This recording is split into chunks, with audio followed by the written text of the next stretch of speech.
성경 열왕기상 8장 22절부터 32절까지입니다.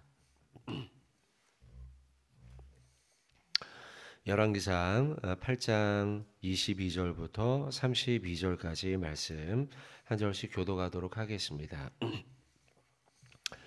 솔로몬이 여호와의 제단 앞에서 이스라엘 온 회중과 마주 서서 하늘을 향하여 손을 펴고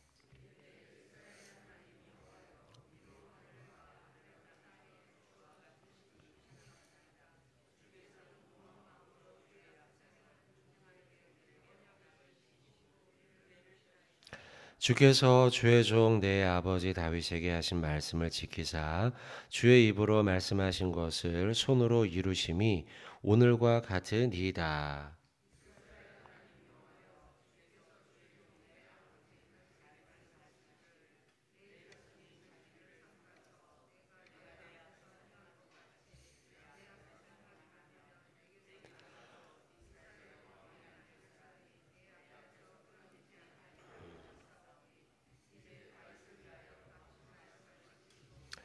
그런즉 이스라엘의 하나님이여 원하건대 주는 주의 종 내 아버지 다윗에게 하신 말씀이 확실하게 하옵소서.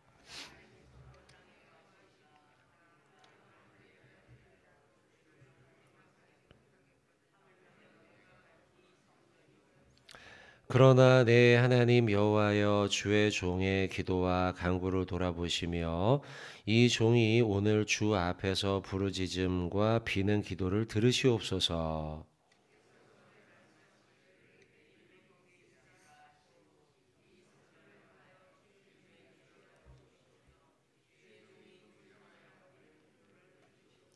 주의 종과 주의 백성 이스라엘이 이곳을 향하여 기도할 때에 주는 그 간구함을 들으시되 주께서 계신 곳 하늘에서 들으시고 들으시사 사하여 주옵소서.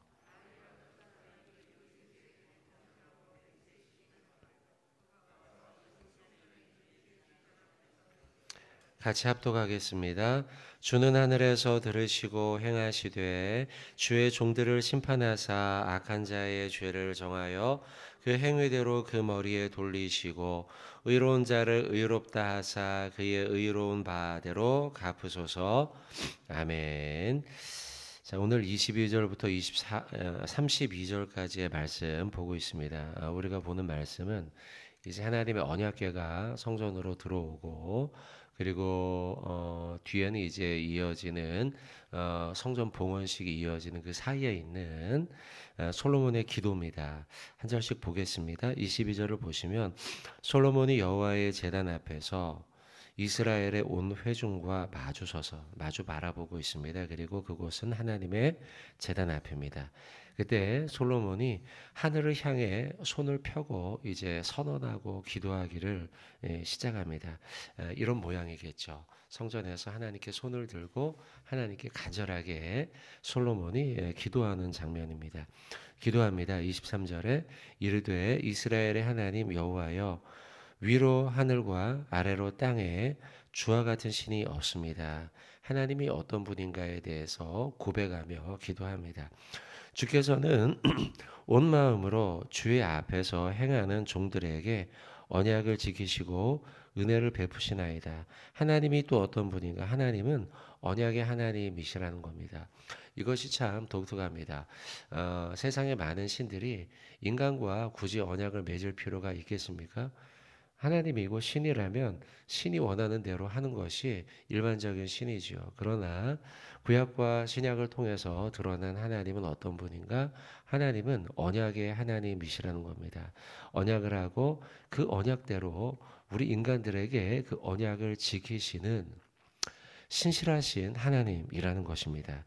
23절에 특별한 표현이 나옵니다. 중반절에 보시면 주께서는 온 마음으로 주의 앞에서 행하는 종들에게 언약을 지켜 행하는 온 마음을 다해서 행하는 이들에게 하나님은 약속을 지키실 뿐더러 은혜까지 베푸시는 분이다라는 겁니다. 하나님은 바로 이런 자에게 은혜를 베푸십니다. 자, 여러분 우리도 하나님의 은혜를 받고 싶지 않습니까? 하나님의 은혜와 하나님의 약속 지키심을 우리는 받고 싶은데요. 어떤 자에게 하나님이 은혜를 베푸시는가? 23절의 말씀에 따르면 온 마음으로 주님 앞에서 행하는 자들이 은혜를 받는다는 거예요. 기억하십시오, 여러분. 하나님이 바로 온 마음으로 주의 앞에 행하는 종들에게 하나님은 은혜를 베푸십니다. 온 마음으로 행한다. 온 마음으로. 이 말을 영어 성경으로는 이렇게 되어 있습니다. Servants who continue wholeheartedly 라고 되어 있습니다. 온 마음이 wholeheartedly, 온 마음이라는 거죠. 온 마음으로. 여기에 근데 중요한 건 continue라는 단어예요. 온 마음으로 지속하다라는 거죠. 지속하는 자, 온 마음으로 그 삶과 행동을 지속하는 자. 다르게 표현한다면 하나님께 온 마음, 아낌없이 온 마음을 지속적으로 유지하는 자가 하나님의 은혜를 받는 자라는 겁니다. 저는 이 말씀을 보면서 신약 성경에 넘어와 한 5병여의 어린아이가 떠올랐습니다. 먹을 것이 없죠. 빈들에서요. 아무것도 먹을 것이 없고 더 이상 어디 갈 곳도 없고 시간적으로도 장소적으로도 그때 자기가 가지고 있는 것은 물고기 2마리와 떡 5개였죠. 이것이라도 내가 가지고 있는 것 전부를 온 마음을 예수 그리스도께 드린다면 어떻게 될까라는 믿음으로 그것을 가지고 들고 나오죠. 그때 하나님은 온 마음을 다해서 자신의 것을 아끼지 않았던 그 어린아이의 헌신을 보시고 그 가운데 놀라운 기적의 역사를 보이지 않습니까? 저는 23절에 나와 있는 온 마음으로 주의 앞에 행하는 종, 이 표현이 거기에 부합한다라고 봅니다. 우리가 가지고 있는 것을 아끼지 않고 온 마음으로 주 앞에 드릴 때 하나님은 그런 자에게 은혜를 베푸셔요. 여러분, 여러분의 삶 가운데 하나님 앞에 온 마음, 여러분 아끼지 않고 온 마음을 주님 앞에 보십시오. 그럴 때 하나님께서는 여러분의 그 마음을 기억하시고 그런 자에게 은혜를 베푸시는 분이다라는 것이죠. 자, 23절의 말씀입니다. 자, 그리고 이어 24절입니다. 주께서 주의 종 내 아버지에게 하신 말씀을 지키사, 여전히 지키사라는 표현으로 볼 때 22절부터 25절까지 이어지는 언약의 하나님에 대한 말씀이에요. 다윗에게 하신 말씀을 지키사 주의 입으로 말씀하신 것을 손으로 이루심이 오늘과 같으니이다. 자, 오늘은 성전이 다 이루어진 모습이죠. 하나님이 다윗에게 약속하셨죠. 너가 다 성전을 못 지켰지만 또 너가 이와 같이 행한다면 훗날 너의 손 이후에 자손들이 이 나라를 이어받게 될 것이다 라고 하신 약속이죠. 25절입니다. 이스라엘의 하나님 여호와여, 주께서 주의 종 내 아버지 다윗에게 말씀하시기를 내 자손이 자기 길을 삼가서 내가 내 앞에서 행한 것 같이 내 앞에서 행하기만 하면 내게서 나서 이스라엘의 왕위에 앉을 사람이 내 앞에서 끊어지지 아니하리라. 자, 이 표현이 관용구입니다, 여러분. 열왕기상 하에 연이어지는 열 왕의 이야기가 쭉 나오는데요.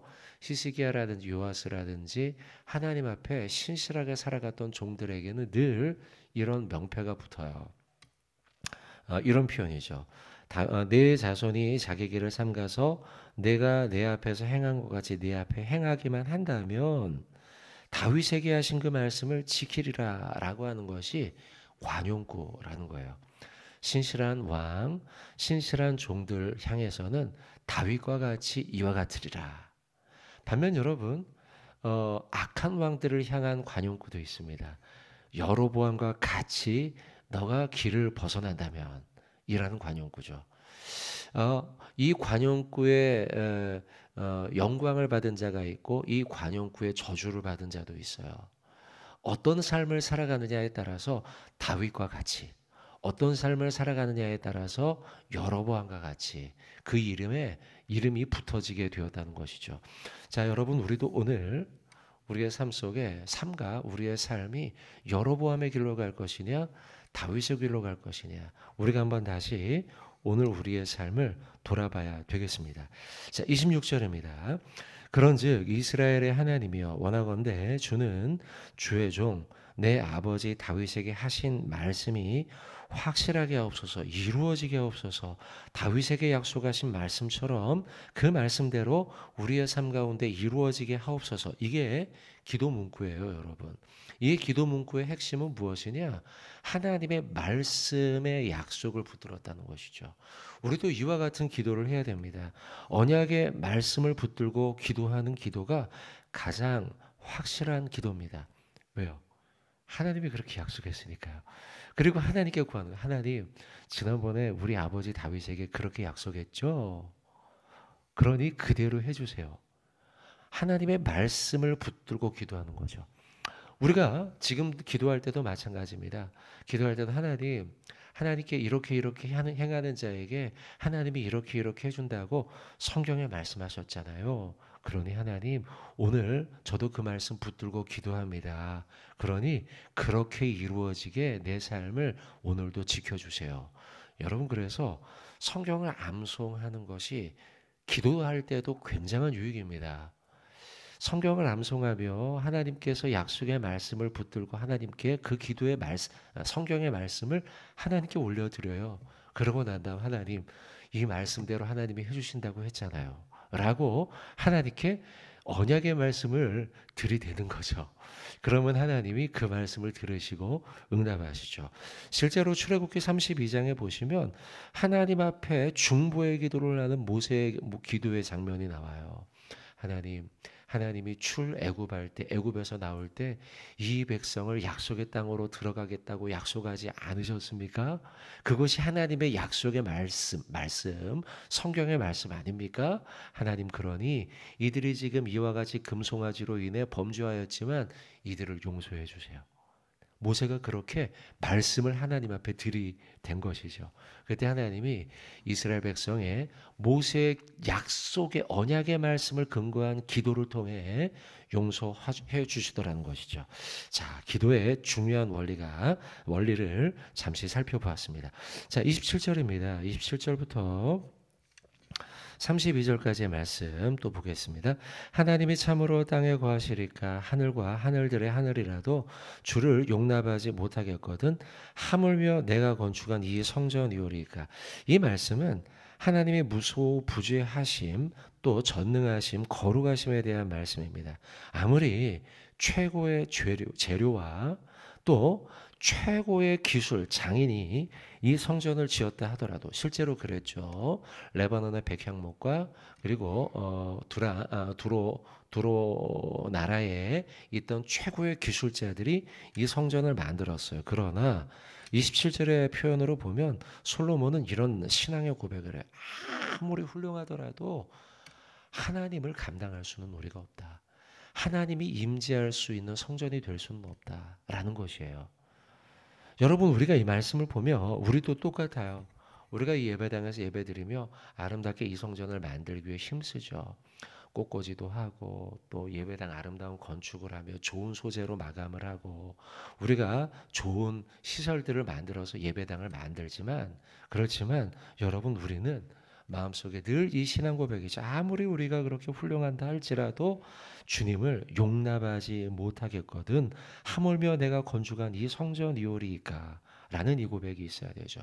그러면서 하나님의 임재를 감당하지 못하겠습니다라는 이 유형교회의 고백이 무형교회인 우리의 삶 속에도 동일함을 우리는 기억해야 돼요. 우리 모두 다 성전 아닙니까? 우리가 성전이며 동시에 성전이라는 고백은 내 마음과 우리의 영혼과 시간 속에 하나님이 임재하십니다 라는 그런 신앙의 고백이 기본적으로 담겨져 있죠. 그때 우리는 늘 두려운 마음을 가져야 돼요. 내 삶이 성전이라고 했는데 죄로 물들어 있는 우리의 삶 속에 하나님이 들어오실 수 있는가? 하나님 용서하여 주시고 나의 삶을 더욱더 거룩하게 살게 하여 주시옵소서. 이런 고백이, 이런 실천이 오늘 하루 우리에게 있어야 된다는 것이죠. 자, 기억해야겠습니다. 자, 연이어져 28절 그러나 내 하나님 여호와여 주의 종의 기도와 간구를 돌아보시며 이 종이 오늘 주 앞에서 부르짖음과 비는 기도를 들으시옵소서. 자, 여러분 이제 기도문이 이제 쭉 이어집니다. 뒤로 오늘뿐만이 아니고 내일 구절에도 쭉 계속해서 이어지는 명기도가 나옵니다. 봉헌식 지금 뒤로 이어지고 연이어지는데요. 정말 이 장면과 기도들을 여러분이 읽으면 정말 주옥 같습니다. 그리고 아주 영광스러운 모습이 연상이 돼요.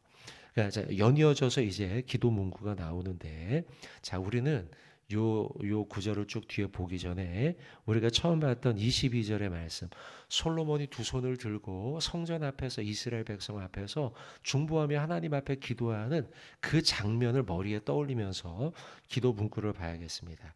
자, 보십시오. 29절. 주께서 전에 말씀하시기를, 여전히 하나님의 말씀에 근거한 기도를 하죠.